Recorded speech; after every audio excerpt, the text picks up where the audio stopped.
Drop dubs, hit routes, so yeah, we on the move.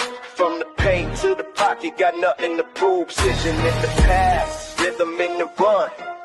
Every play, every day, till the work is done.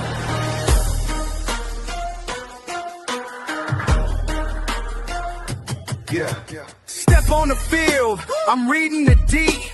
Eyes wide open, ain't fooling me. Pump fake, sidestep. I'm breaking the press from baseline to sideline. I'm bringing my best. Snap back, quick glance. I'm calling the play. Hoop dreams and touchdowns. I'm making my way. No look behind the back. Fred in the scene. Every angle, every shout. I'm chasing the dream. Drop times, hit routes in the deep, no doubt. From the field to the hardwood, hear the crowd shout. Pass it, dish it, through traffic. We find. What is up, everybody? Appreciate you for tuning in to Passion and Precision. We have another exciting show lined up for you. We're gonna talk about some some interesting topics happening in the world. Obviously, March Madness is going on. It's been quite madness, I guess, depending on who you're rooting for. But Draymond Green gave us his thoughts on expansion. Maxx Crosby sets the record straight about the Ravens, which you know will be a subject that Jory and I will absolutely love talking about. We also got the WNBA. You guys know on the show we love talking WNBA. We're actually going to have a season. We're going to talk about the details of the new bargaining agreement. Also, the fact that there's so many free agents in WNBA. Like, WNBA is about to be in your face pretty shortly. What's going on, Sijin? And obviously, at the end of the show, we got Final Burn. So make sure you stay tuned. Do like Sijin. Drop a comment. Love to hear from you. So let's go ahead and get into it. But before that, I got professional Pleather Plucker. Jory, how are you doing? It's been a week. Yeah. But I'm ready to let some steam off. So Okay. there's another WNBA star that has managed to really piss me off. So good luck with it. So look forward to that. She's starting to make me not like her ass. Yeah. We'll just leave it at that. Exactly. So first topic we want to get into, the WNBA, as I just mentioned, new 7-year agreement, which, hopefully there's labor peace for all 7 years. And about time they gave these ladies more money. They deserve it. Yeah. I did not. I said pucker. I didn't say the F word. All right. Don't try to get me in trouble with the FCC.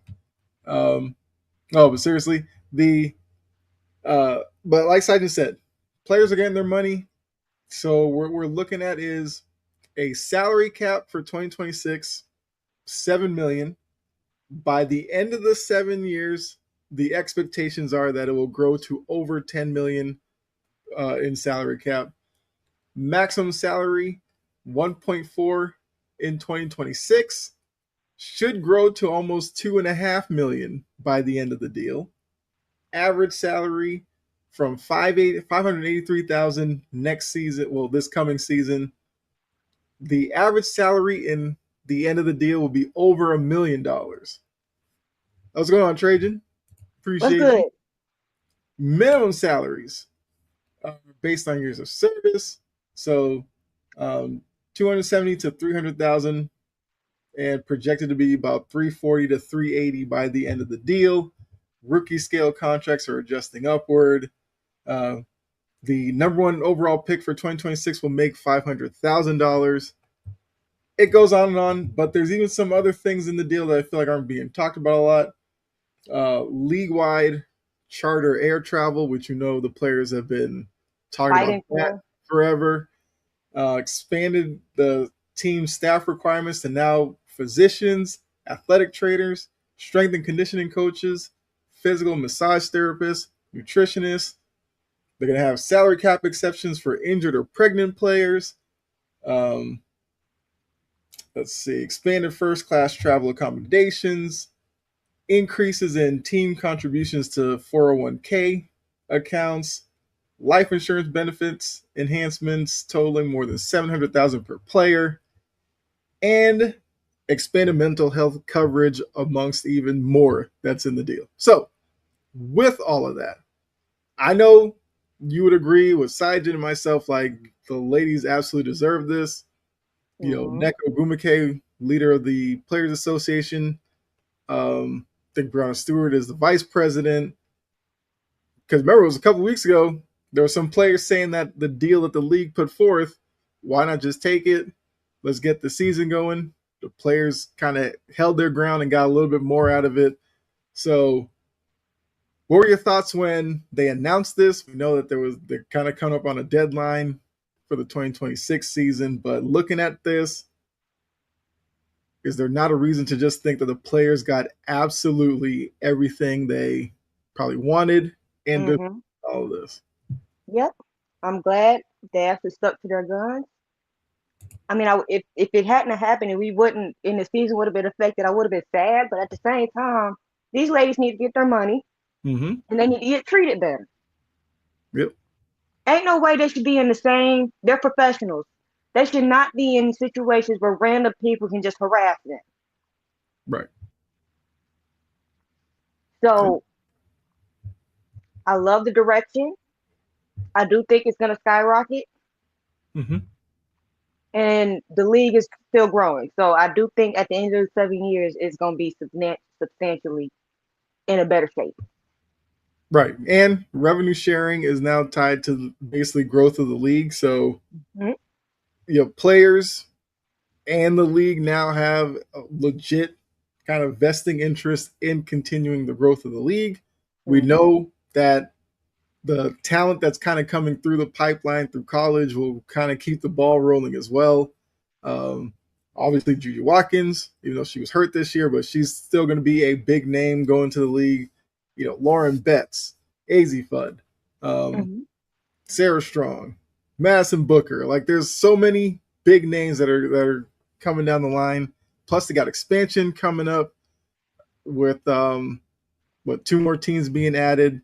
Then some more teams supposedly coming down the line as well.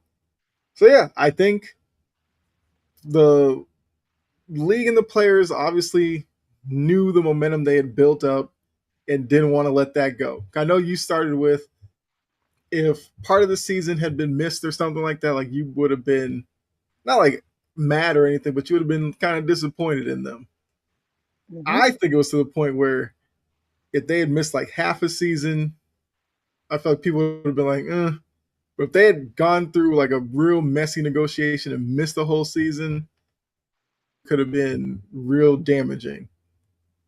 Also, the length of the season is going to change over the course of the deal as well. From, I think, 44 games this season, I think it jumps to 50 in a couple of years, and it'll jump to 52 a couple of years after that. So more WNBA action as well, which I'm not mad at. But hurry up and bring that Boston team. Connecticut, you're on loan for right now. Now, the other part of the WNBA, getting all this done, because they've officially like signed the tentative agreement, the players in the association. So, like, it's legit down on paper now. Free agency is about to be crazy in the WNBA. Listen to some of the names that are unrestricted free agents. You have Cindy Colson, DeWanna Bonner, Brittany Griner. Della Dawn, I feel like, didn't she retire, I guess? So, Diamond Shields, Tiffany Hayes. Got Tisha Heidemann. I think Neko Gumike is one. Brianna Jones. There's just plenty of names out there. Odyssey Sims, blah, blah, blah. Hold on. This might actually be an old list. But anyway, I think it's like Asia Wilson. Hold on. Let me get the right list. This is the wrong list. It's in our Discord. So give me 1 second. I do think Asia's a free agent. Yeah, as I was reading those names, I was like, that's not right. WNBA. Where is the list?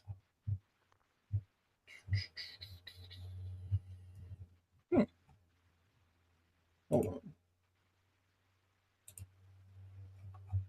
Oh, here we go.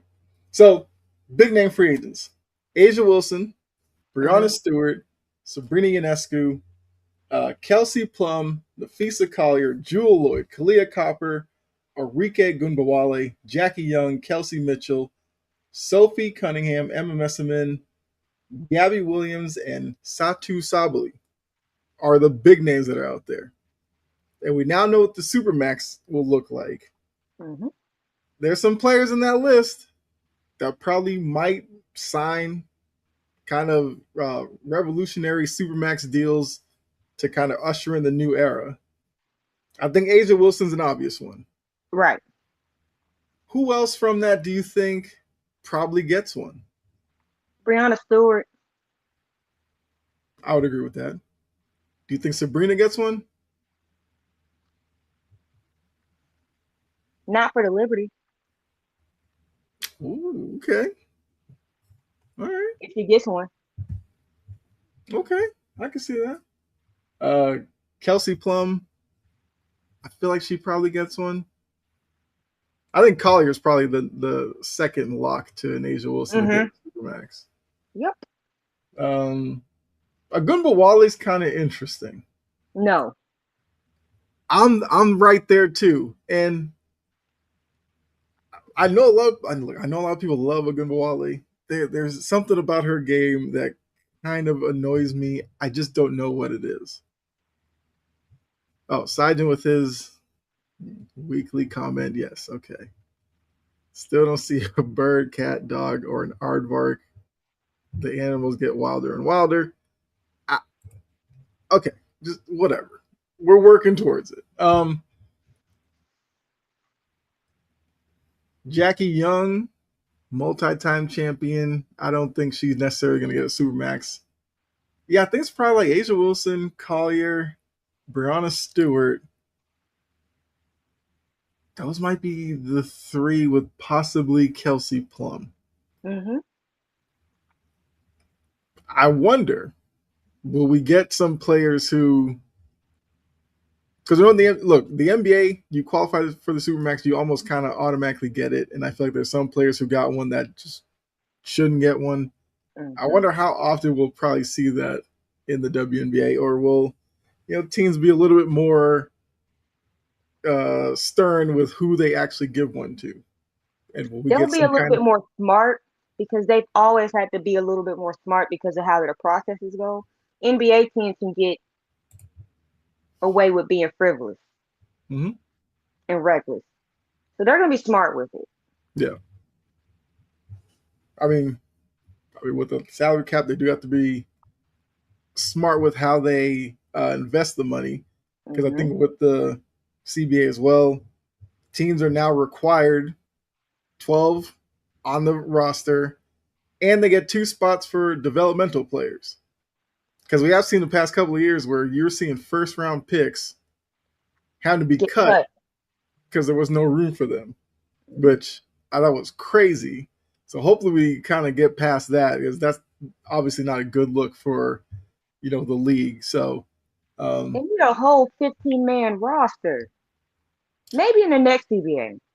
Right. I mean, at least like now, like I said, it's 12 and then the 2 developmental spots. So maybe, that's something that they could hammer out for the next one, or even make a provision for this one down the line. What's up, Brett? Yeah, the developmental spots absolutely make a lot of sense.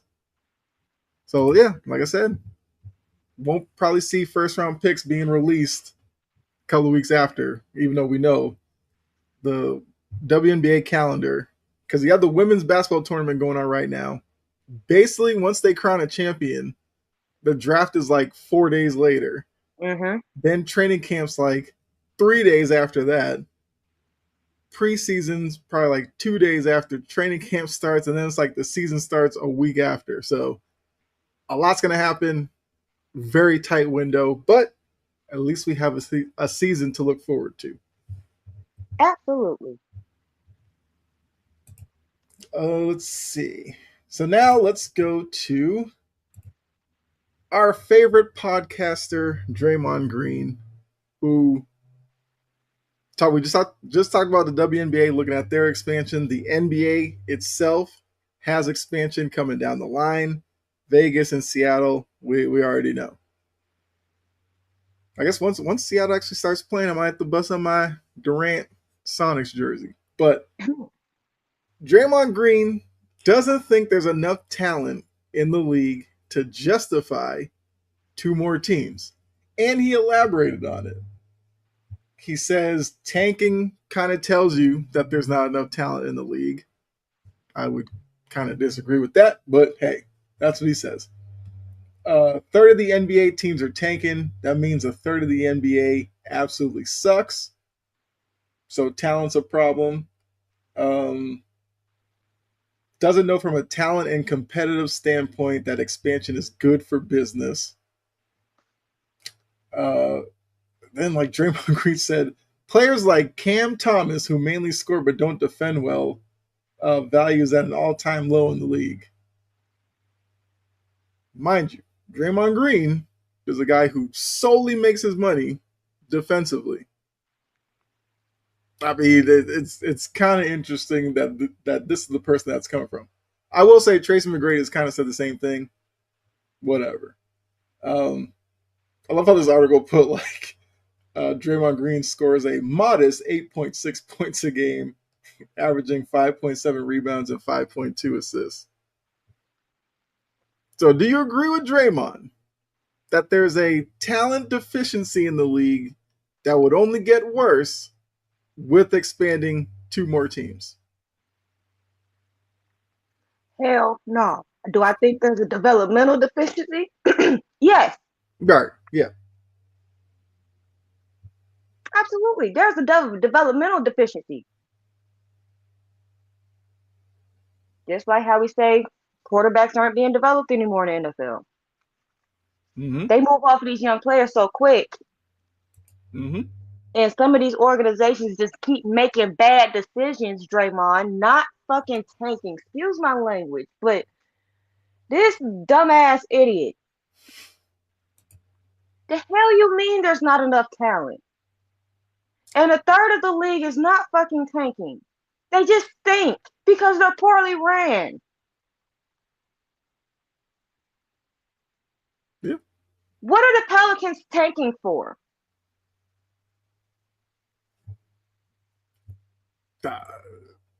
What are the Kings tanking for? Yeah. I still think we should do a bad team stay bad because of themselves rather than the talent more often than not. Yes, that's basically what you're saying. The teams that are bad have probably been bad for about 4 or 5 seasons in a row. Clearly, they're not tanking all 5 years. They just don't know what direction to go in. And for him to say there's not enough talent, who the fuck are you? You're not the most talented individual. True.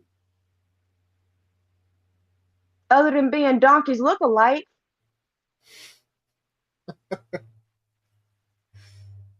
Like, how dumb can you be? And then for you to sit here and say expansion is not good for business.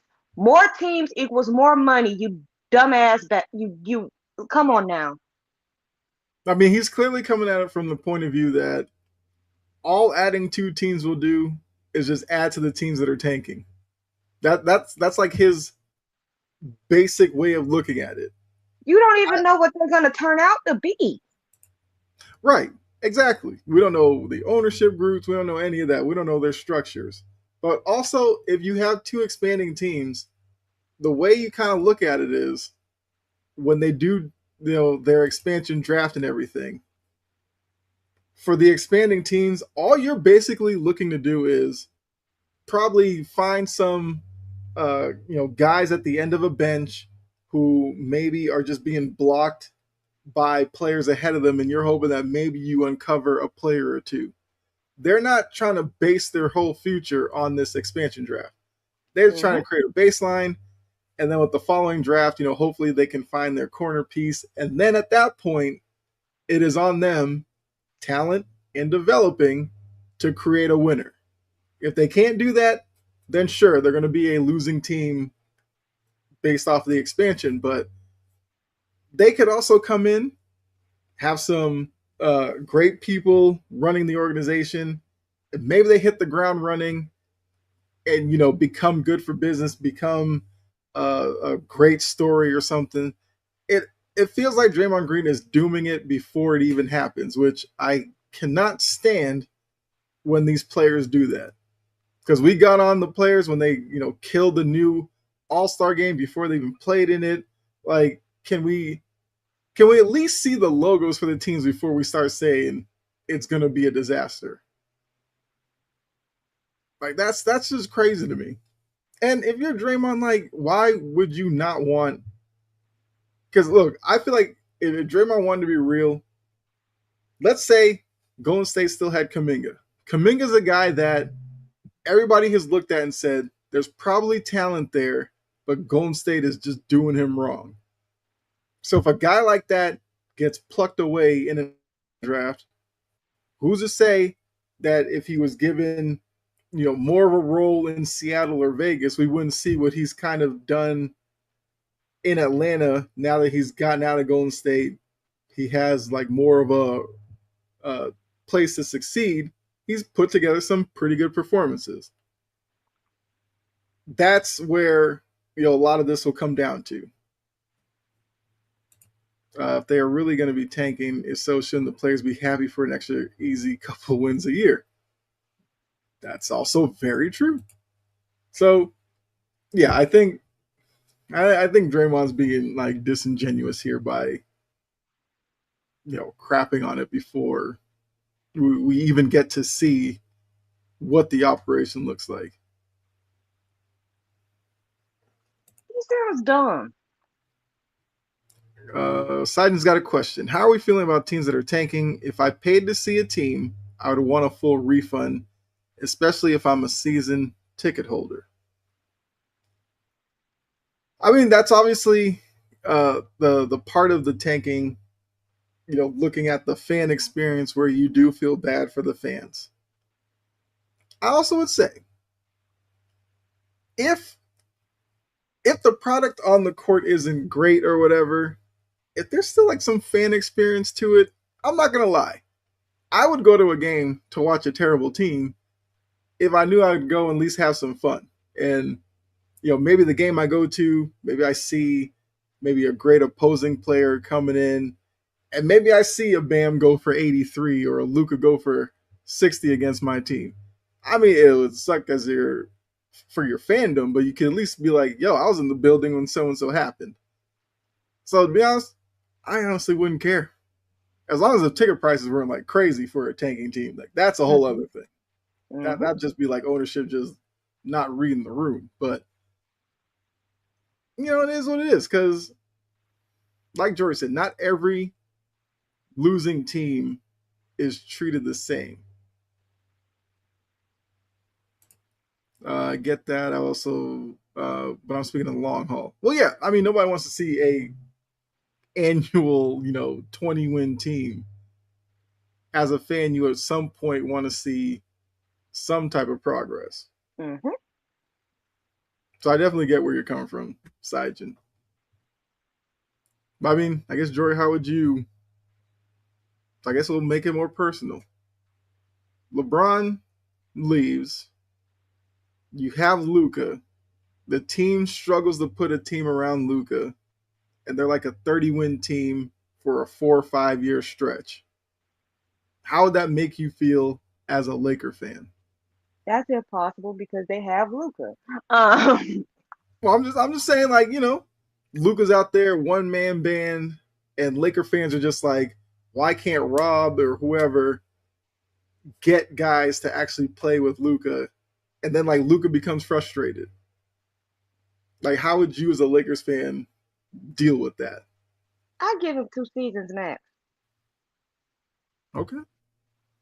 And then I'd start being upset about it. Because it's not going to turn around immediately. Mm-hmm. Yeah. Unless everything has to fall in place for things to turn around immediately. It's not going to turn around immediately. So, 2 seasons. And I need to see some direction. Okay. Now, don't get me wrong. Some fans would absolutely, jump off the bandwagon and move elsewhere. Brett says, I guess fans don't mind a lot with the Kings because Kings fans still turn out, even though that beam has dust collected on it at this point. Yeah. I'm a Celtics fan. I was a Celtics fan in the dark days with the Celtics with Rick Pitino out there, coaching like it was college, running full court pressing and all that garbage. I stuck through it. So your hardcore fans, like, you'll keep them. The ones who kind of fringe, they may, find like a favorite player and just become a fan of theirs. What tanking doesn't help is when you have fans like the Hawks. Mm-hmm. Oh, because I just said he's trying to understand at what point do fans say enough. Well, George just told you she was sitting through it. She'd give it 2 years. I think I'm trying to think if there's an organization that if I were a fan of, I would probably be at that point with. Like, looking at bad Utah. Because I'm like, Danny Ainge's got a bunch of young pieces. Some point he flips it. Maybe, Jaren Jackson, all that, would be like, okay, give this a try. Washington. Bringing Trae Young, bringing Anthony Davis. Is there actual direction there? Not really. So the Wizards might be that franchise that I would probably be kind of up to here with. Yeah, Brett said the Wizards. Yeah, that's probably the one franchise. Like, Pacers fans, I feel like still show out, even though, Halliburton is hurt, so they kind of understand for this season. Yeah, I think it's just the Wizards. Yeah, nobody else is really in that bad of shape. So, hey, Draymond kind of debunked your whole theory. The one team that would probably be angering everybody would be the Wizards. Mm-hmm. Let's see. So, Draymond's not a fan, but then again, I feel like there's a lot Draymond's not a fan of. He's an idiot.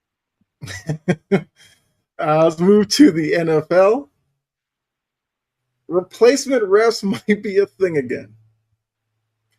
So when you hear replacement refs and the NFL, we all remember the Fail Mary game. Mm-hmm. Which, to be honest with you, I still have no idea what the call should have been. But, they call it a touchdown. Whatever. So now I think NFL people are worried about that coming back and the kind of product on the field turning into a bit of a joke. So, like Schefter said, the NFL's laying groundwork because they're obviously negotiating with the officials.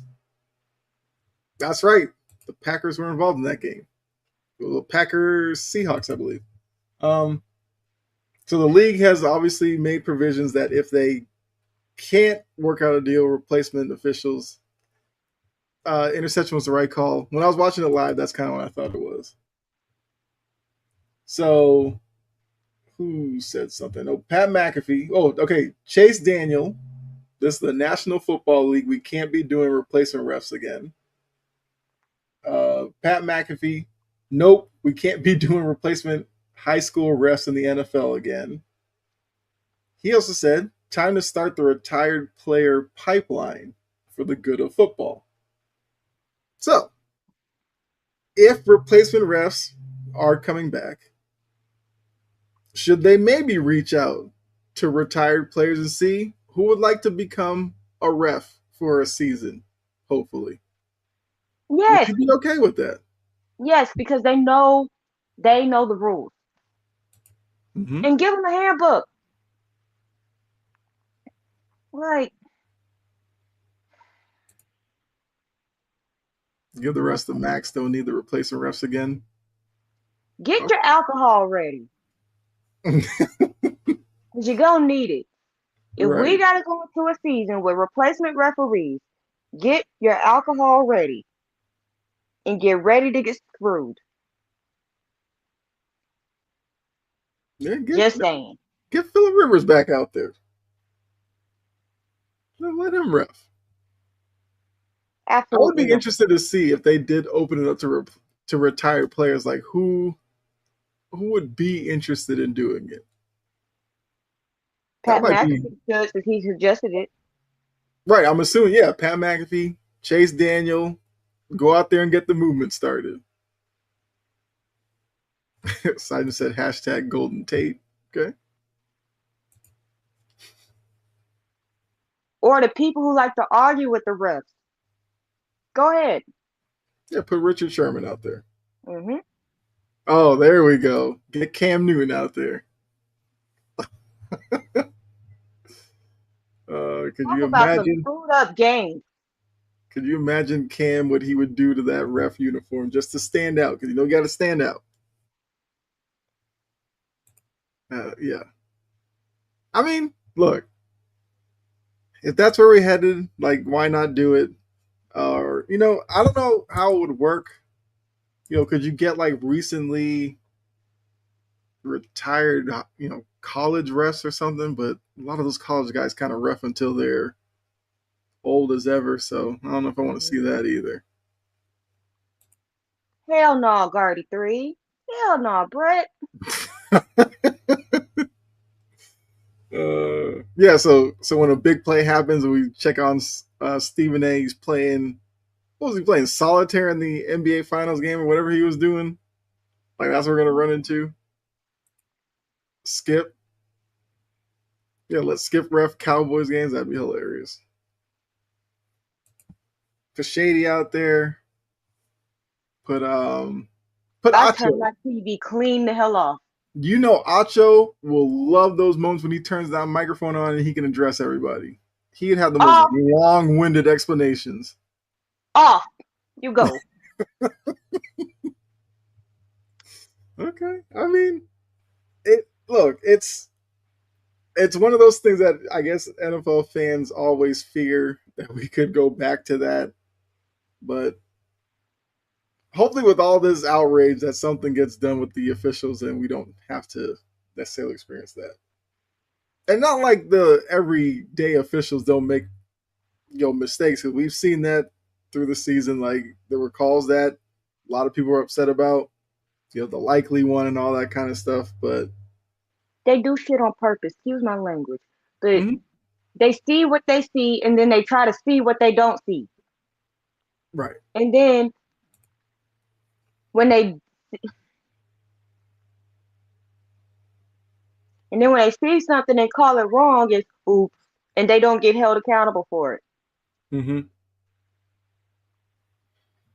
So I guess in a new deal with officials, I think a lot of fans kind of have that same issue where there's not like a accountability for them messing up.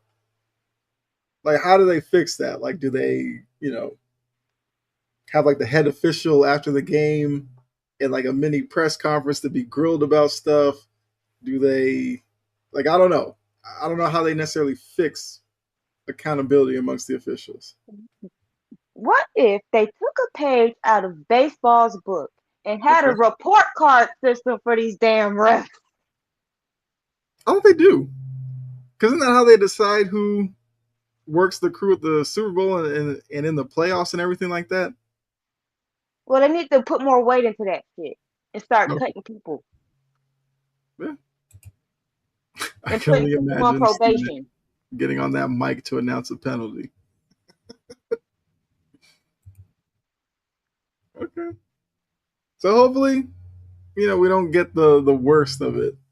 And because obviously I have time to really negotiate this and get this all worked out. So maybe in a week or so they figure this out. Especially now that people are talking about it. I still think the whole retired player thing, even if they strike a deal, I don't think that's terrible. Like if you get a former player that's like really committed to it, why not? Would be fun. Speaking of the NFL, because we talked last week about the failed trade with Maxx Crosby. Maxx Crosby said, "Hey, y'all say what you want about me. Now it's my turn." So Maxx Crosby sits there and he talks about everything that went down. He basically, I got the highlights here. So Crosby said he was hosting friends at his house, listening to music. Man got it down to a T. Friday night, March 6th, 5 p.m., his agent calls and says Baltimore had a trade offer. So he goes, okay, Baltimore just offered 2 first rounds. Stay tuned. Things might happen. He gets off the phone, speaks with his wife. He didn't know what was going to happen. He was acting like everything was cool. He said his wife pulled him aside and said, no, he pulled his wife aside and was like, this might go down. He gets everybody out of the house, meets up with his friends in Vegas, gets in the car. He answers a phone call, says, you're a Baltimore Raven. So the deal goes down. Flies out Monday morning, but he had to fly into DC and then take a car ride to Baltimore, which was a 2-hour ride. I would love to know if Baltimore does that normally with free agents or guys they trade for. Crosby said that was kind of weak that he had to fly into DC and whatever. He went to the team facilities the next day. I'm going to leave this right here. He headed up to the team facility. So he gets in the building, talks to people, chops it up, blah, blah, pleasantries, everything. He left to do the medical tests and the scans. Crosby noted that he had procedures on his labrum, knee, ankle, and hand. So they had to do all those scans again, whatever, just to make sure everything is good. Doing all these scans took forever. Crosby then wanted to meet with Jesse Minter and Eric DaCosta. And so he said he wanted to see the coach, talk football, talk ball. He's a defensive guy, never met him, blah, blah, blah. Didn't get to meet him until the end of the day and never got to meet DaCosta at all. Didn't know why, wasn't going to speculate, didn't see him at all. Until he told him that the trade was off. Basically. And then, DaCosta did his little thing like, oh, we're gutted and, whatever. Crosby finally meets Minter, said the energy was off compared to earlier with his time in Baltimore. Gets into the room, they sit him down on the couch and like, man, I don't know how to say this, but one of our doctors has concerns with the results of your scan with your knee. They're concerned about your future. Minter said they'd have to get some more opinions. So Crosby said he was kind of terrified hearing that. Said he was thinking in his head like he had the best surgeon in the country do the surgeries on his knee, but now their team officials seeing some concerns about it. Is there something wrong? He's freaking out. Does he need another surgery? He talks to the doctor who goes, your knee is great. You're exactly where you're supposed to be, actually ahead of schedule. You're doing everything right. You'll be back by training camp. This has been the timeline since the beginning. Nothing has changed. Let's see. So hours later, Crosby hears from the Ravens representative. He was like, trying to figure this out. We're going to get this done. Don't worry. 5 minutes later, his agent calls and is like, they're backing out. So Crosby flew. The Ravens flew Crosby and his wife and the rest of the team out to Vegas, blah, blah, blah, blah, blah, blah. So, yeah. That's how it went down. Because like I said, he wanted to set the record straight for his interaction with the Ravens. He has said since then, everything happens for a reason. He's a Raider, so that's all there is. Now that we know the details, how does this make the Ravens? Because we talked about last week, we said it looks bad for the Ravens. Does this now, with the details and everything, make them look even worse? And could there be real potential ramifications from this in the next years to come? Mhm. They're a shitty organization Yeah, because remember, with every that year we hear ugly ass Ravens are bird, a class. Ravens are a class organization. and That's not class organization stuff. I don't want to hear that phrase. The Ravens are a first class organization. No, Yeah. you're not. No, you're not. Y'all gave a whole ass predator a farewell speech. Mm-hmm. Ravens are a first class organization on Pluto. Mm-hmm. I don't want to hear that damn phrase no more. They're a shady organization. They're shitty. Um, the bird is ugly. I mean, we talked about that. We hate that bird logo. Um, the Costa likes to lie. Clearly, How bad does he look in all this? terrible, Like Crosby wanted to meet you, and you never meet him. That's terrible. crazy. And then for you to sit here and play in our faces, we were so gutted. You didn't even meet the man until 5.5 hours after he got there. You can shut up the entire hell up. Go directly to hell. Do not pass go. Do not pass collect $200. Go to hell. Talking about we're gutted. What a lie. Mm-hmm. What a lie. Yeah. Does Picasso think we were born? I mean, I was born at night, but it wasn't last night. I was born at 10:16 p.m. to be exact. Oh, I have no idea the time I was born. I think I was born in the morning. But um, if you're Minter, you're a new head coach. You're probably excited at the fact that your first year you get Maxx Crosby to bookend your defensive line with Matabike with his recovery and everything like that. And then now this gets pulled out from under you. And I guess Minter's kind of going to be thrown into it with DaCosta and the organization because he does represent them. Mm-hmm. I wonder how now he feels about working for DaCosta. I wonder if that relationship could be something to watch for the next couple of years. Because yes, they pivoted and they got Trey Hendrickson, so I guess Minter might still be, obviously happy with the defense he could potentially have. But I mean, Hendrickson is older. Hendrickson has his own health issues as well. And I think, like we said last week, and people in the chat were saying, what exactly were the doctors expecting to see when they scanned the man who, as he detailed, labrum, knee, and other ailments? I'm sure it was going to look a certain type of way. But like why? I don't know. It's just crazy. The part that gets me is the whole we're gonna get this done, and then 5 minutes later, we're not doing it anymore. They're backing out. That's crazy. Like he flies cross country, excited to be there, and then as he said, the energy's was off and all this kind of stuff. Like he probably felt like crap doing What all does that. this show Lamar?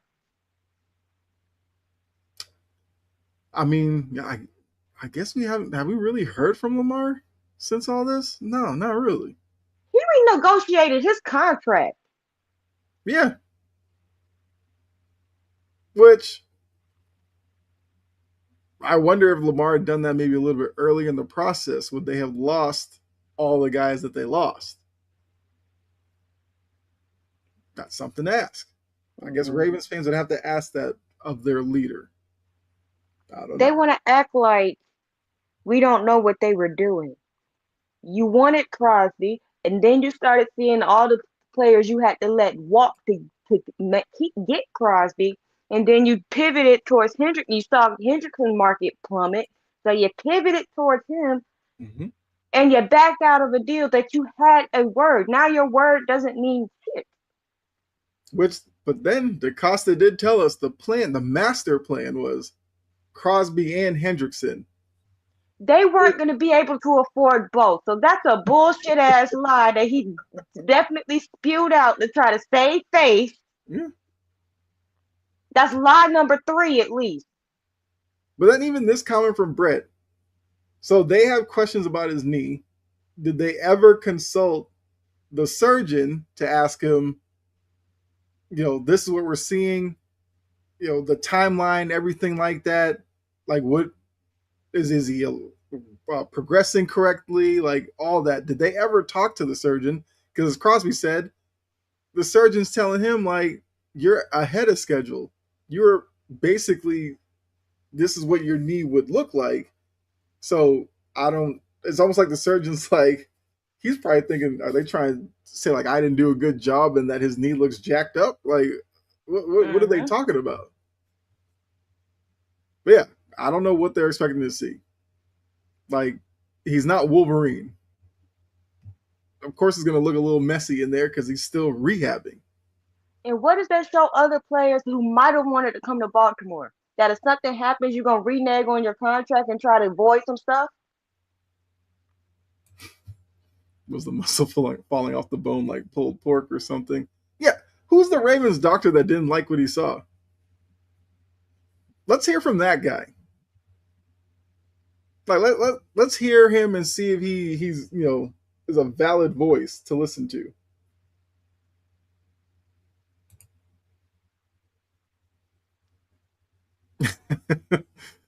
Hey, so that's how the mind works. I'm up here just thinking like a outside fan to an organization that you know they fail.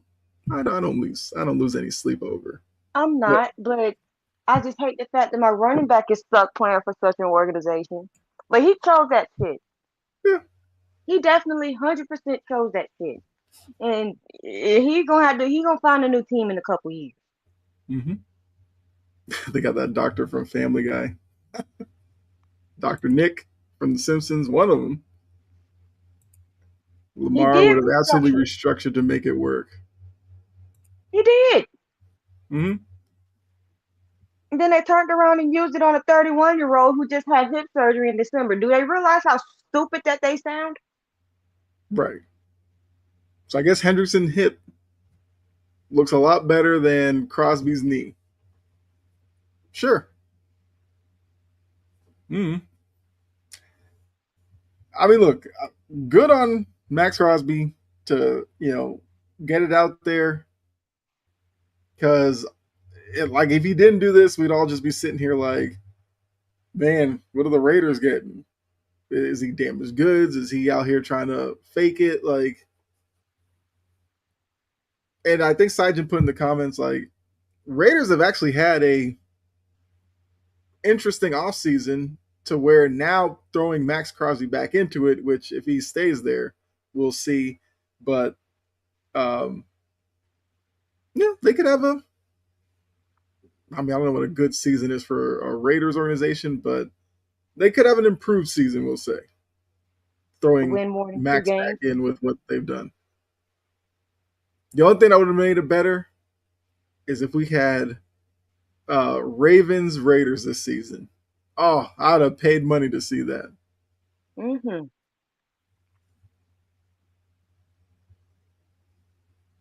I hate the Ravens. F the Ravens. I don't like their logo. Poe, all the birds are ugly. Um, let's see. Lamar's overrated. They got to rebuild the offensive line. You got to fix the defensive line. You got to fix the secondary. And you only got 10 picks and no money. You stupid ass organization. Congratulations. This is what happens when you kick the can down the field keep kicking the can and not being serious about fixing what needs to be fixed. Now, all of this shit needs to be fixed at one time. You're wasting Lamar's prime. Which that look, if Ravens fans aren't having that conversation, they probably need to seriously look in the mirror and wonder, two-time MVP quarterback, you've had high-ranking defenses, you've had really good running games, you have Derrick Henry back there. What kind of window do you seriously think you have when Denver looks like they're not going anywhere? Just got Jalen Waddle, which we'll see how he fits with, Bo Nix and Sean Payton. Patriots did what they did last year. Buffalo, we'll see what they are with DJ Moore. The Chiefs, you get a bit of I guess a window where they're down right now. But once Mahomes is back, who knows what they got going on? The Chargers are always kind of around the conversation, but you never know which year they may break through. I don't know. Cincinnati is still in your division. If they ever wise up and realize that they have a generational quarterback and wide receiver group, like they could be part of the conversation. Their defense. Yeah. I mean, look at your division. You got Houston kind of around it. Jacksonville did their thing this year. Tennessee's having a good offseason. Like the AFC is not waiting around for Baltimore to figure it out and get to a Super Bowl. And if you go through these Lamar years and you never actually make a Super Bowl, who's to say what life after Lamar looks like in Baltimore? Like, it'll just be more years of you running Ray Lewis out there to remind you of what it used to be like. Like, you were just wasting the man's prime. And that's too reasonable for Ravens fans. Because what is the one thing that Ravens fans are? Delusional as hell. Yeah. They're delusional. Lamar does no wrong. He's the king of the earth. Mm-hmm. He's the best. He is Jesus Christ's left strap on the sandal.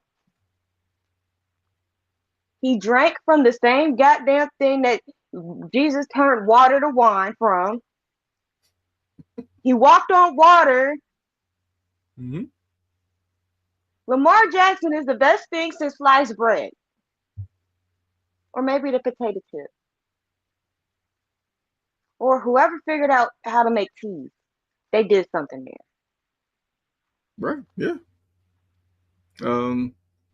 Sorry guys, but the Titans will get there within a few. Sijin, look, on this show, Jory obviously, as a Titans fan, has obviously enjoyed the offseason. I've enjoyed what they're doing in this offseason. So you're preaching to the choir here. We feel like they're on the uptick. Here's the real thing Ravens fans got to think about. What if Hendrickson's hip keeps regressing and he doesn't have the year that they're hoping he does? Let's say Matabike doesn't fully come back, because you've been saying since last season, there's a chance he may never actually be what he was when he got the deal, because he had the neck injury. You got a secondary that's got issues around Kyle Hamilton.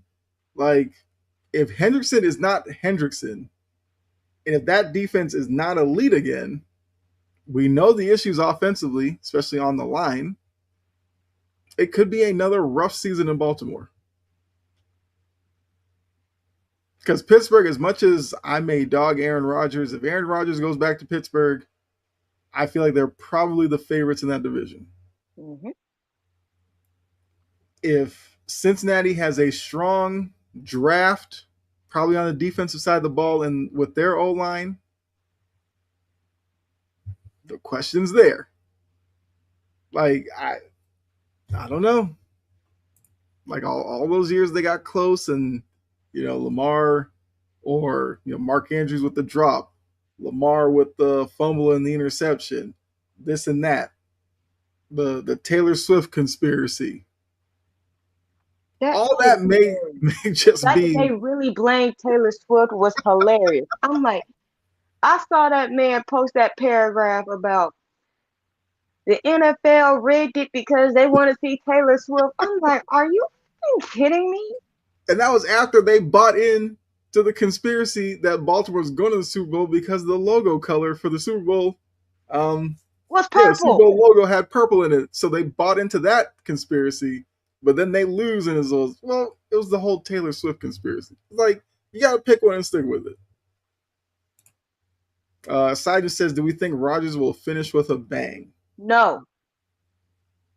Oh, I was gonna say, it depends on what you think of a bang would be. I don't. Look, I'm of the mind that if you bring Rodgers back, that's fine for this year. Please But have a plan. yes, draft one or tell everybody that Will Howard is looking really good, and Will Howard will be the guy to take over.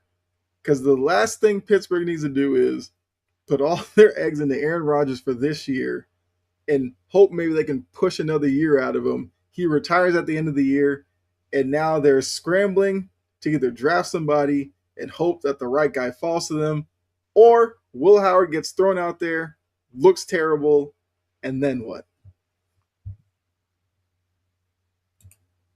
Turns out the song Purple Rain might have just been about Ravens fans' tears all along. They cry a lot. They cry victim. Brett says, definitely thinks that Rodgers could come back and win a playoff game. I mean, it would obviously depend on the matchup at that point. I wouldn't put it past Rodgers to possibly be able to do that. Like, leads a strong season. They get to the playoffs, they win a playoff game, maybe lose the week after, and Rodgers walks off like that. I guess that could maybe qualify as a bit of a bang. Not a big bang, but a bang. I'm on the corner of no. I wish that man would go be with his wife and smoke all the ashwagandha he wants. I mean, I feel the Not same way. ashwagandha, ayahuasca. Ayahuasca, yeah. Oh, ashwagandha is the little Ashwagandha is sleeping what I thing. take. That's the thing to help you sleep, right? It helps me with Or my ADHD yeah, to regulate. yeah. Or it's like I yeah, be it's like a calming, ashwagandha. calming thing. Yeah. I mean, look. I'm one of those who can't count fast enough the days where Aaron Rodgers is not in the league. But I mean, you look at that division. He with Pittsburgh, based on what they did last year, they would be in the conversation to win the division once again. Oh, so you have no faith in Shador or Deshaun? The fact that Deshaun is factoring into Cleveland's plans tells me everything I need to know about what Cleveland. Clearly, you're not serious about this. I don't understand what you think Deshaun Watson is going to look like. It's been what, 2 years since he's thrown a football in anger. I get it. He's got all the money, and you need a return on investment. At some point, you just cut your losses and move on. What about Joe Burrow? No, Joe Burrow is the best quarterback in the division. The organization could be the worst in the division. No, They second got to one. meet in the middle somewhere to find the winning formula they had a few seasons ago when they made their Super Bowl run. Browns are about to add 2 more quarterbacks. Good luck, Cleveland fans, if that's what they And then do. they'll be paying 10. Uh, the last thing that fan base wants to hear during the draft is Cleveland Brown pick player X quarterback from wherever. They don't want to hear that. Draft everything else. If they draft a quarterback, Browns fans might literally burn that stadium down. They should. Yeah. It's terrible. And we know that dog pound, they're a crazy bunch. Ugh. Anthony Richardson, you are a Brown. Build the trenches for Burrows I mean, We have literally said that on this show past couple of years. O-line has They been an tried, issue. but they failed. Right. They've like patchworked O-lines together that haven't worked. They've let guys on defense just walk away. But they locked up Burrow, they locked up the wide receivers, and they're like, there we go. That's gonna fix everything. Like this past Super Bowl literally showed you that. Seattle, defensive front, getting after people. Their O line used to be an issue. They kind of addressed it a little bit. For Darnold, the Patriots addressed the O line a little bit. For May, kind of failed in the Super Bowl, but and they put a lot of attention on the defensive side of the ball, especially that defensive front, Milton Williams. So the writing's on the wall, but the Bengals aren't reading it. Should have traded Henderson at the deadline. Yeah, looking at how it's played out, because we all knew he wasn't going to be with the Bengals this year. Mm-hmm. They should have moved him for whatever they could get for him. Mm-hmm. Could have flipped him for an O-lineman. That would have been too smart. Yeah, Mike Brown's not that smart. Right. Mike Brown need to get himself a Woody Johnson assistant that plays Madden. Maybe they could have told him. Mm-hmm. Let's see. Yeah. All right, so let's go. Final burn. Those are all the topics we had. So yeah. Here's your moment, Jory, because I know you are ready to go after. Because you said at the top, you got a WNBA player that get on your nerves. I'm assuming that's where you're going to start with. Mm-hmm. The floor is yours. I cannot stand somebody who is unnecessarily mean and nasty.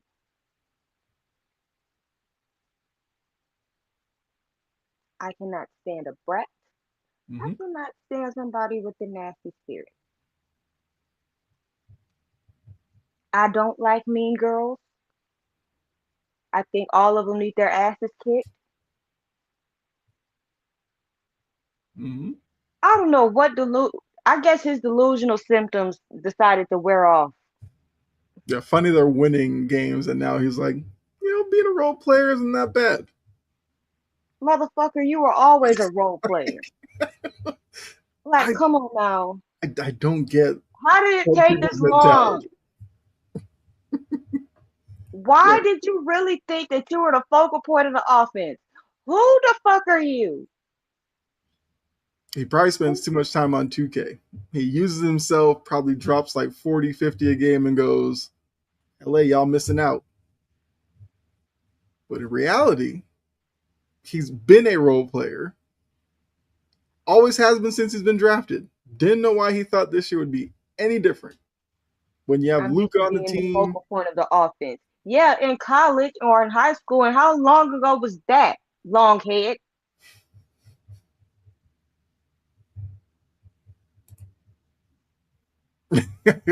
He thought he came to LA for Braun and Luka to spot up as he works in the post. Man, just delusional. What's with these delusional ass people? Hey, it's that kind of year. What is with these people? What do you mean? Mm-hmm. Like, I'm now accepting my role. Yeah. You should have been accepted it. Because you don't like doing anything.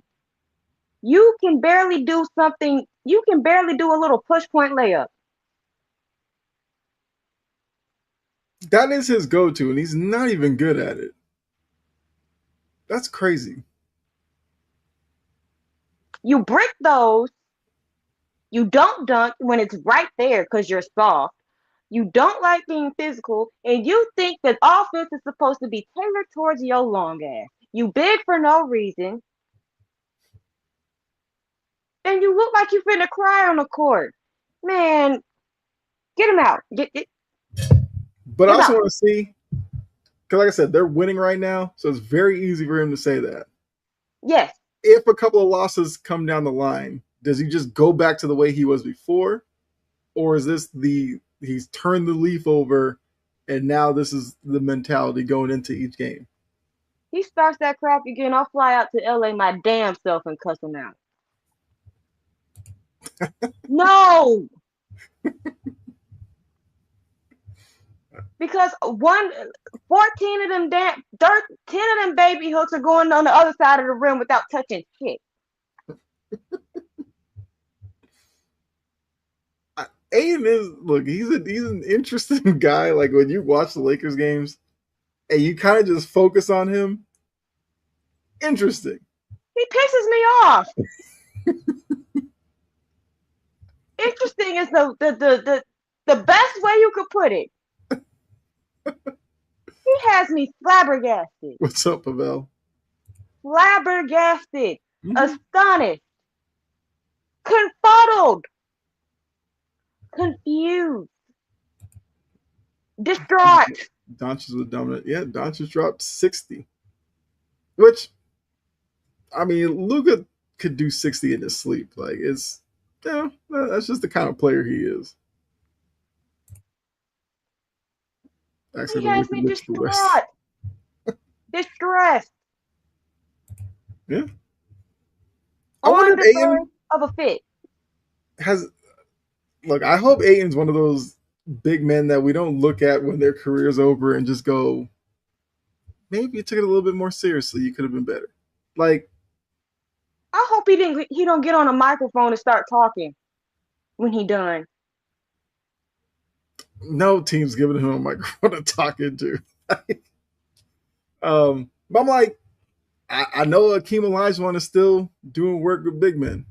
As DeAndre Ayton made that call. He's not tough enough for that shit. And you know that. I'm just saying, somebody in the organization can force that. What are your thoughts on Jalen Green? Like the guy, but wondering when will the Suns get there? He's fruity, and all he like to do is shoot. That's all. That's all I can tell you about that one. The Suns are they're overachieving. Give them that. Booker is still a really good scorer. Mm-hmm.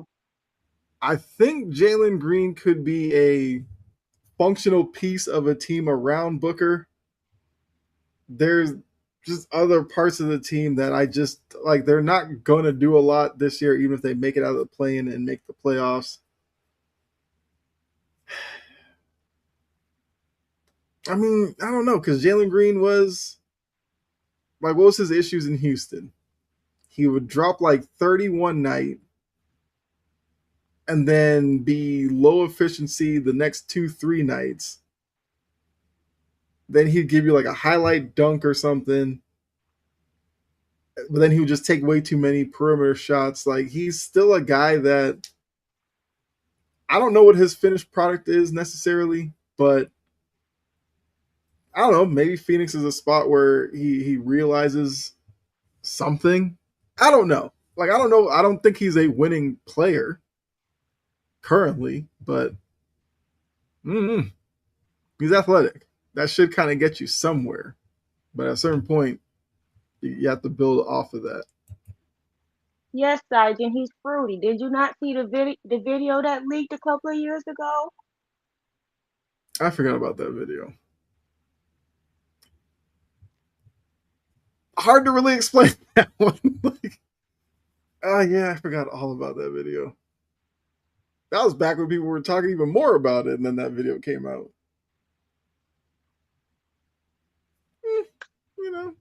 Hey. Do you, man? Do you? But now he's dating somebody close to your age, so. That's right. He is. Oh, you don't know where fruity is? He got sugar in his tank. He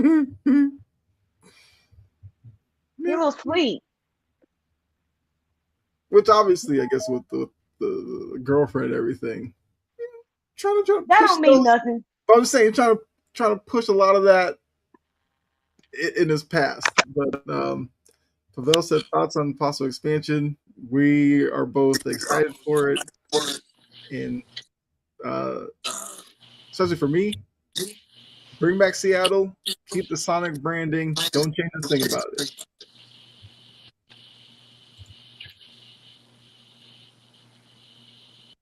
Yeah, I think Jalen Green, yeah, 6 men would probably be his best role. Yeah, keep going with your final burn. Can I go in on Demon Reese? I mean, Angel. Yes. Um, I don't like when people are just unnecessarily nasty to people or trying to flex. I get it. Mm-hmm. But there is a way you do it that is likable. And there's a way that you do it that's not likable, unlikable. And you can't be mean and you can't be stupid at the same time. Miss, y'all make $1,400 a week. I make $1,400 in 7 days. Dumbass, it's the same shit. It's literally the same shit. And you really calling yourself broke because you make more than that. Mm-hmm. So you're selling yourself short. Your math is just off. You just dead ass wrong. This is why we say you graduated with a GPA of a 1. That start with a 1.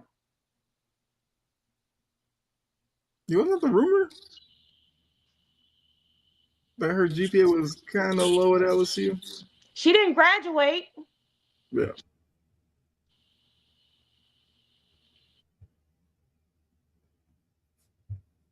Like, how do you try to flex on people and then say, y'all make $1,400 a week. I make it in 7 days. Bitches, 7 days is a week. What do you think a week is? What do you think a week is? 8?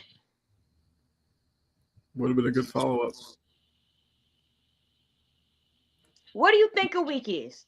Her answer could have been just gold. Do you really think that there's a reason why it's called 24/7? Mm-hmm. Dum dum.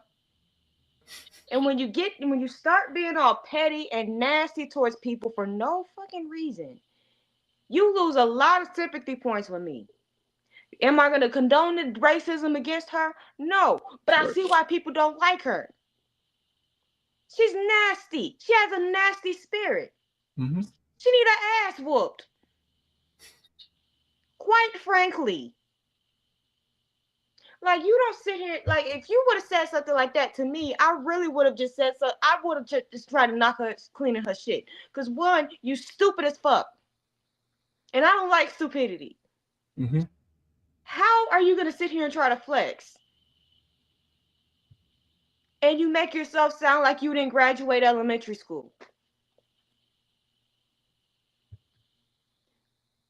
Sid the Sloth. We learn about the days of the week in pre-K. Pre-K. Mm-hmm. And you learn that there's 7 of them in pre-K.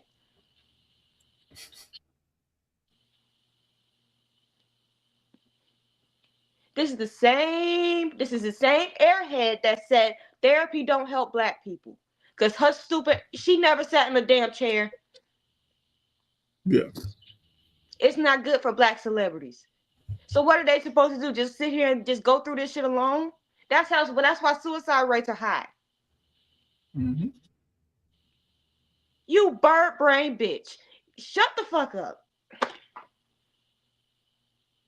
Like I like every time she opened her mouth and she says something nasty or ugly or Mm-hmm. mean spirited, it just makes me so mad because I'm like, I remember defending this girl, tooth and nail.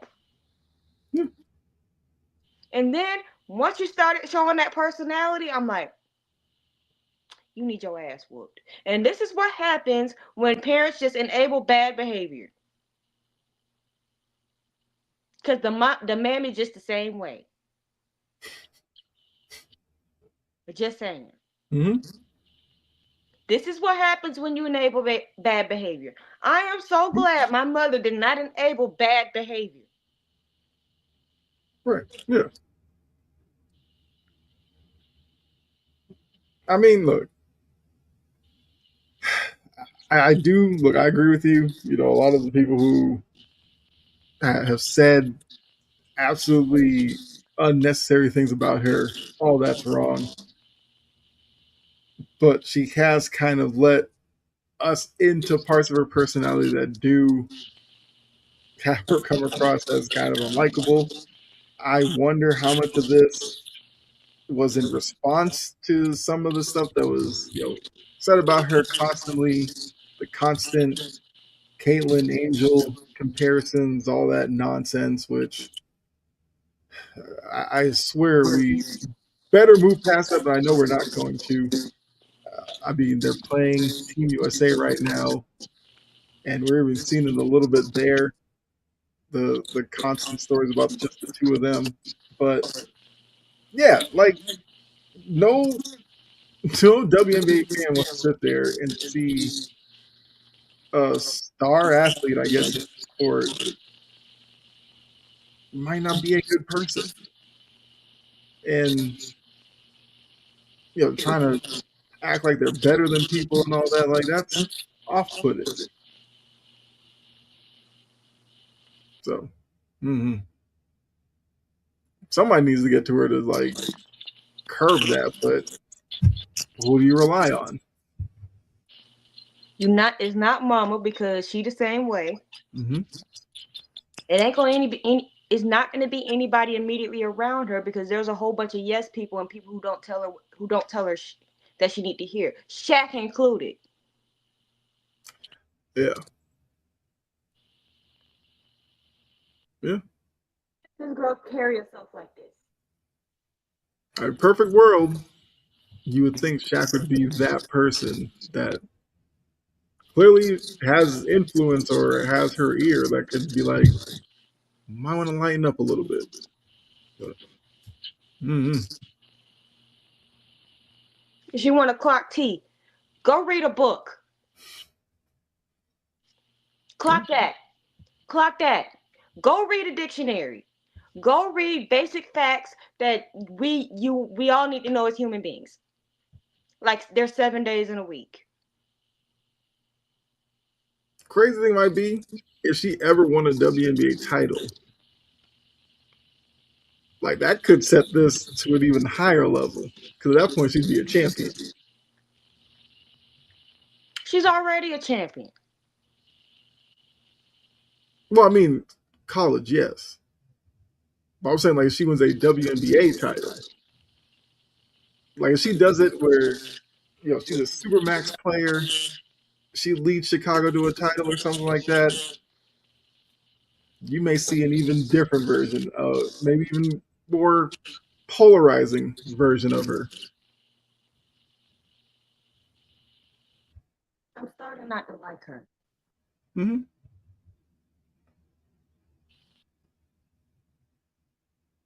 And I think been getting there. Mm-hmm.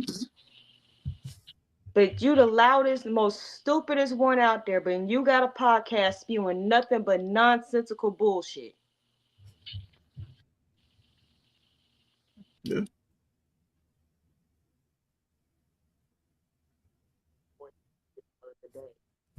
That's true. Make it a week.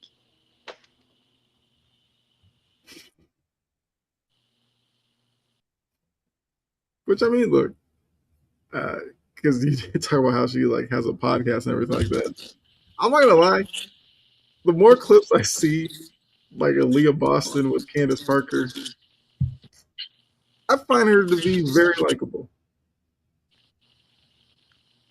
Because she even has her moments where she may not know something, but like her delivery is obviously like a little bit different and everything like that. But I just want to say that because big Aaliyah Boston fan.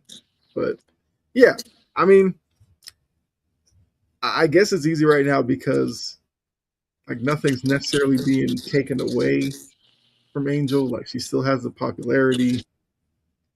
She still is a big name in the sport. She does outside endeavors and all that kind of stuff.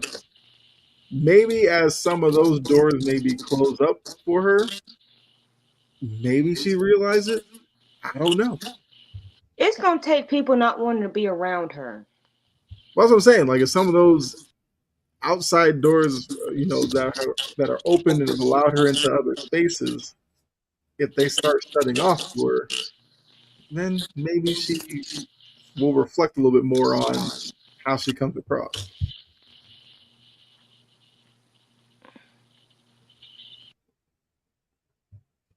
From one podcast ass mother to another two. Josh Hart is supposed to be Asia Wilson's friend. Mm-hmm. Did you hear what he said on the podcast? I did not. He was just downplaying her, beating the same women can't beat men retorts and all this other stuff. I'm Yeah. like, that's not. I'm like, Asia, that's not your friend. That's I not don't your friend understand. I don't understand why that needs to be a conversation. because friends don't downplay each other's accomplishments, even though Josh Hart hasn't accomplished an eighth of what Asia has. Also, very true.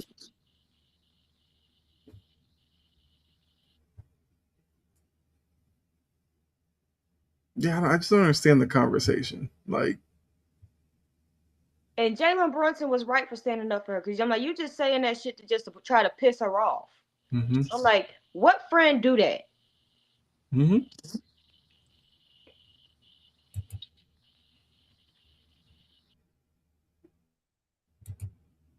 Yeah, but I mean, he's speaking to the crowd who will say, like, I could take the lowest level NBA player and they would dog walk the biggest WNBA star. And it's just like,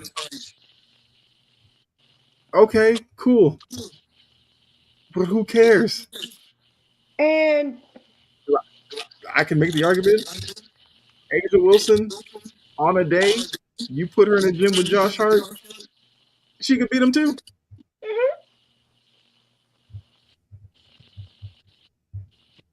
and so I'm like, I'm kind of over it. Mm-hmm. But I'm like, that's not your friend. You corny as fuck for that. Like, you corny as hell. Mm-hmm. And Josh Hart pisses me off. He plays for the Knicks, so yeah, I already have built-in hatred. And then you got that fat peanut butter shaped motherfucker named Whitlock. Okay, because you said peanut butter shaped, I was like, could be a couple people. Okay, Whitlock. Okay.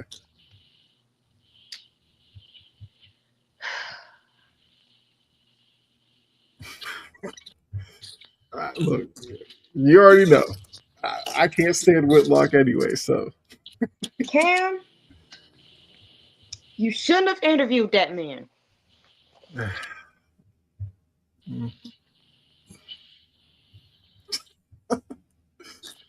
He went on that whole ass rant about we did not need. Half the shit Cam Newton says is stuff that we don't need. Mm-hmm. Whether it's I'm not marrying my baby mama because I want to be free.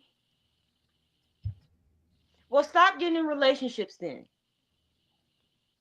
Right. Stop getting in relationships. Mm-hmm. You could be a hoe.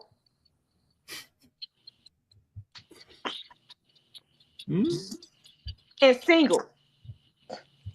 And nobody would have a problem with it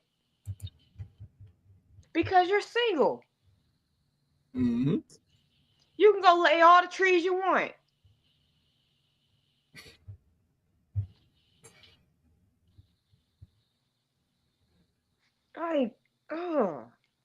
But back to Whitlock. For you to sit here and say Stephen A. lied about his basketball career when Stephen A. is actually, that's the one thing Stephen A. has been truthful about, Mm-hmm. is disingenuous. Yeah.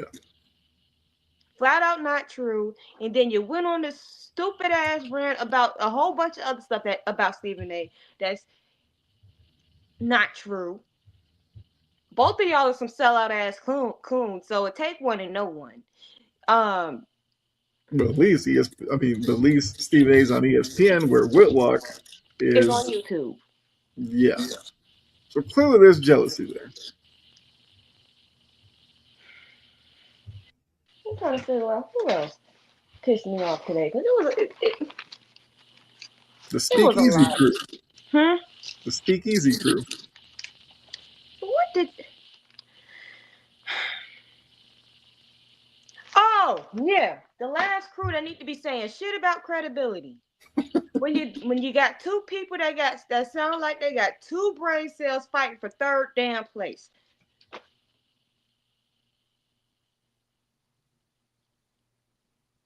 Yeah. I still can't talk about credibility. Mm-hmm. Sir, you're not on TV because of what? Right.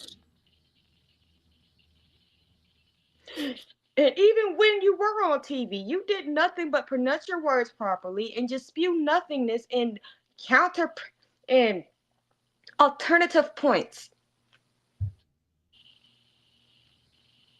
which make no sense, which could easily be disproven. Mm-hmm. And what'd you do? Right.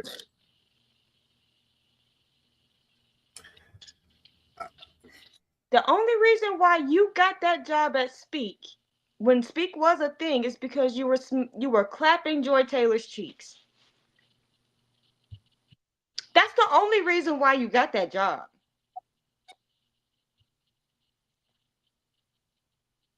Mm-hmm. Is not because anybody cares to particularly hear anything that you have to say. It has nothing to do with your credibility. You're not that credible for somebody who has 22 total tackles in a career. Leave that credibility shit alone. You don't get to speak on that. Yeah. Shady stupid ass. Yeah. I mean, All we you do know is Shady. call people ass and say stupid shit all day. Mm-hmm. You have 2 Super Bowl rings, but you were a healthy scratch in both of them, so you didn't do shit. Those are just participation rings for you. You like to be loud and wrong 99.98% of the time. And you know the thing that if I have to agree with them on anything, it has to be egregious. Right.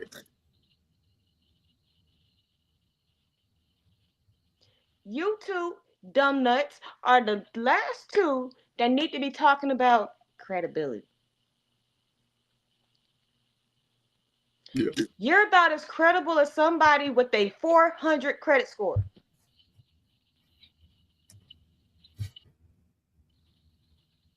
The part that Acho really got me with was he because he shouted out the Inside the NBA crew because he said they keep it real.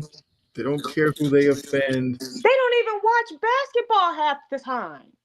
Like we've gotten on the Inside the NBA crew, especially Ernie showing highlights. Barkley goes, nobody watches that team. Do we really have to watch that again? And then you got Shaq cracking jokes. Yeah, so even in NBA spaces, they don't have the best credibility either. But they have more credibility than Nacho, obviously. Like we tune into Inside the NBA because we know around all that, circus show, that it kind of turns into at times, you do get some good discussions. So they at least have that. But for him to use that as like the pinnacle of credibility, I thought was hilarious. For the credit score, you can't even get a trailer with that. Oh, there you go.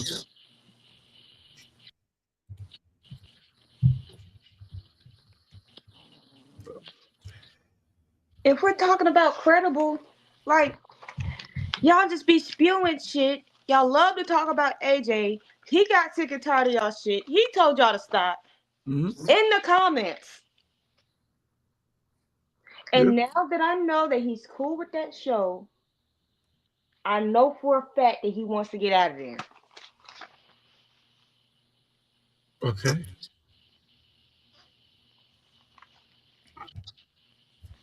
I mean, people have been like paying attention to him even more recently to kind of get clues as to what's going on. I don't know. Well, let's see who else was on the list. I said Baltimoreans, but I got on them. Mm-hmm. That's their new nickname, Baltimoreans. Yeah. Bam! Okay. That damn Bam. You can't even lose and shut the fuck up. What are we talking about? Y'all lost by a lot. Luca dropped 60, and now you're talking about you see it's not easy to score 83 points. Nobody said it was easy. Nobody said it was easy. Right. Everybody was just saying that the way you did it at the end was cheap and was not basketball, was not quality basketball. It wasn't ethical basketball. You had 43 free throw attempts. Luca had 10. Yeah. Look at the discrepancy. If Mm-hmm. Luca had went to the if he had went 20 more times, he probably would have had 80. Mm-hmm. Like, and then that other little comment that pissed me off. I forgot what it was. But Oh, what was it? I remember that comment. I remember his. After he did it, like if you're mad, he doesn't care. Which, sure, I will say, Asia Wilson walking around with the like 83 jersey or something. I was like, that's why it is kind of hard to really hate Bam because the two of them they just have a good time together. So shout out to them. But yeah, no, like you said, nobody criticized 83 thinking it was easy because if it was easy, trust me, players before Bam would be doing it on the regular because Bam is not a scorer like that. Like it was easy, Luca would probably drop 83 three, 4 times a year. Because we've seen him when he gets on his hot streaks, like he will hit every jumper he takes. He doesn't care 2, 3 guys on him. mm-hmm. So yeah, I guess Bam's getting a little sensitive with the backlash, even though I do think some of the backlash is probably whatever at this point because 83 is in the books. It is what it is. Just have to acknowledge it whenever it's brought up. But yeah, It was no. the fact that Luca dropped 60 and Bam made that shit about himself. It's not about Well, you. yeah, You yeah. lost. Take your ass on the bus and go back to Miami. Do not piss me off. Mm-hmm. Heat culture, my ass. Yeah.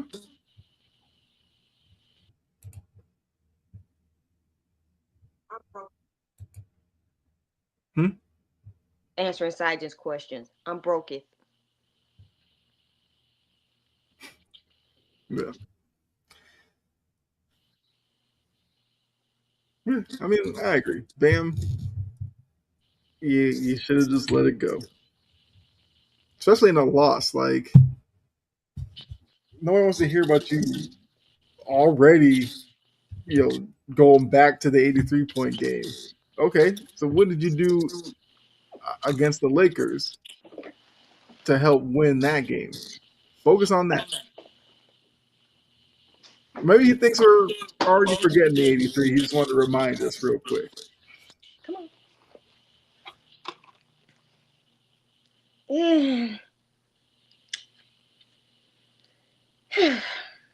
It's just annoying.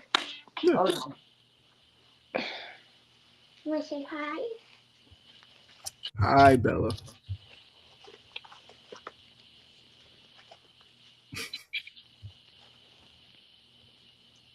I'm just like, well, that's all. That's all I have for Final Burn. Okay.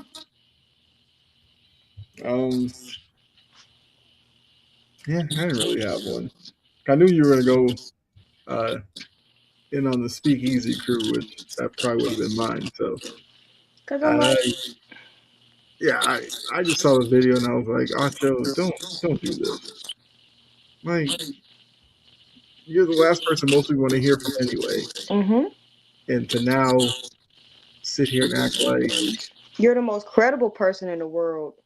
right, because according to you, you're the only one that keeps it real. Even though there's been so many times where you've made a point and then flip flopped right away.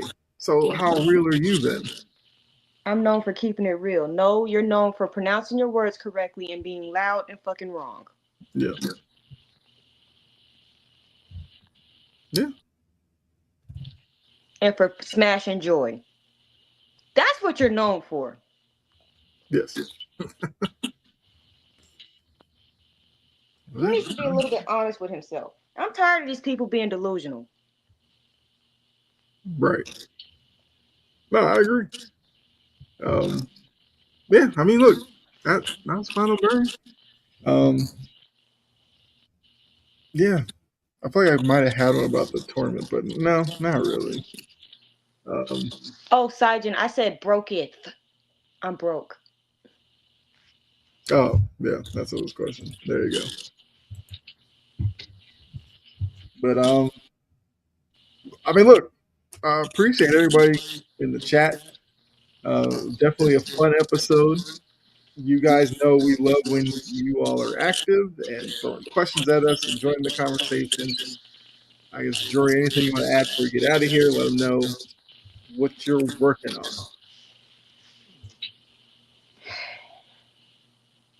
A lot.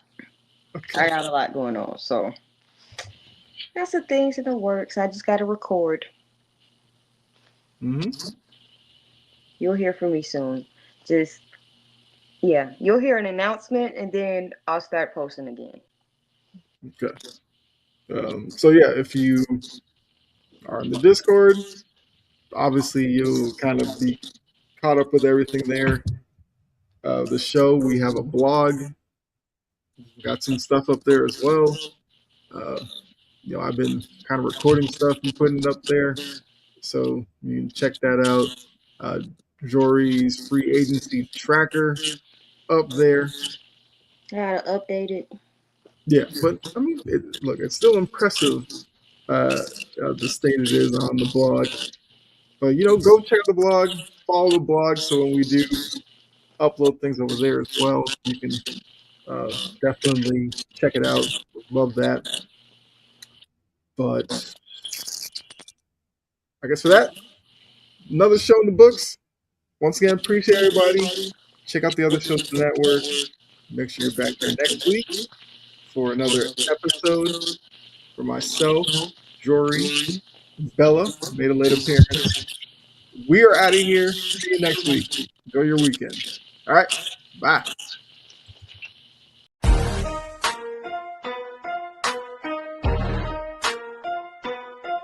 Drop dubs, hit routes, so yeah, we on the move. From the paint to the pocket, got nothing to prove. Precision in the pass, rhythm in the run. Every play, every day, till the work is done.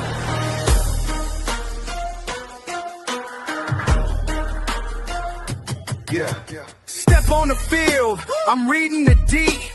Eyes wide open, ain't fooling me. Pump fake sidestep, I'm breaking the press from baseline to sideline. I'm bringing my best, snap back, quick glance. I'm calling the play, hoop dreams and touchdowns. I'm making my way, no look behind the back. Fred in the scene, every angle, every shout. I'm chasing a dream. Drop times, hit routes in the deep, no doubt. From the field to the hardwood, hear the crowd shout. Pass it, dish it, through traffic. We find